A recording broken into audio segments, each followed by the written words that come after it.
என் அன்பு மகனே மகளே, ஜூலை மாத வாக்குத்தத்தமாக நான் உங்களுக்கு கொடுக்கிறேன். இந்த வீடியோவை முழுமையாக கேளுங்கள், இது உங்களுக்கு ஆசீர்வாதமாக இருக்கும். நீ கையிடும் எல்லா வேலையிலும் ஆசீர்வதிப்பேன். கர்த்தர் உன் களஞ்சியங்களிலும் நீ கையிடும் எல்லா வேலையிலும் உனக்கு ஆசீர்வாதம் கட்டளையிடுவார். உன் தேவனாகிய கர்த்தர் உனக்கு கொடுக்கும் தேசத்திலே உன்னை ஆசீர்வதிப்பார். உபாகமம் 28:8. என் அன்பு பிள்ளைகளே, இந்த மாதத்தில் நான் கூறும் வாக்குத்தத்தை நீங்கள் சுதந்தரிக்க வேண்டுமானால், உங்கள் வாழ்க்கையில் அப்படியே நிறைவேற வேண்டுமானால், நான் கூறும் நிபந்தனைகளை நீங்கள் நிறைவேற்ற வேண்டும். என் கட்டளைகளை நிறைவேற்றினால் இந்த ஆசீர்வாதம் உங்களுக்குத்தான்.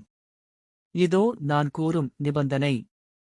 இன்று நான் உனக்கு விதிக்கிற உன் தேவனாகிய கர்த்தருடைய கட்டளைகளின்படியெல்லாம் செய்ய நீ கவனமாயிருக்கும்படிக்கு, அவர் சத்தத்திற்கு உண்மையாய் செவிகொடுப்பாயானால், உன் தேவனாகிய கர்த்தர் பூமியிலுள்ள சகல ஜாதிகளிலும் உன்னை மேன்மையாக வைப்பார்.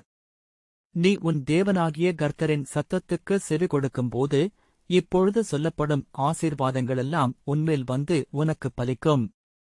நிச்சயமாகவே நீங்கள் என் கட்டளைகளை கைக்கு கொண்டால் இந்த மாதத்தில் உங்கள் களஞ்சியங்கள் ஆசீர்வதிக்கப்படும். நீங்கள் கையிட்டுச் செய்யும் எல்லா வேலையிலும் ஆசீர்வாதம் கட்டளையிடுவேன்.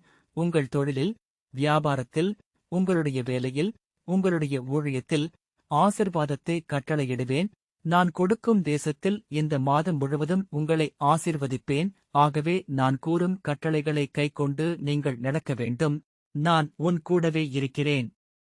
ஆகவே நீங்கள் கவலைப்பட வேண்டாம். இந்த ஜூலை மாதம் ஒவ்வொரு நாளும் நான் உங்களை அளவில்லாமல் ஆசீர்வதிப்பேன். ஆமென். அன்பு பிள்ளைகளே, நீங்கள் என்னை விசுவாசிக்கிறீர்களா? விசுவாசித்தால் ஆமென் சொல்லுங்க.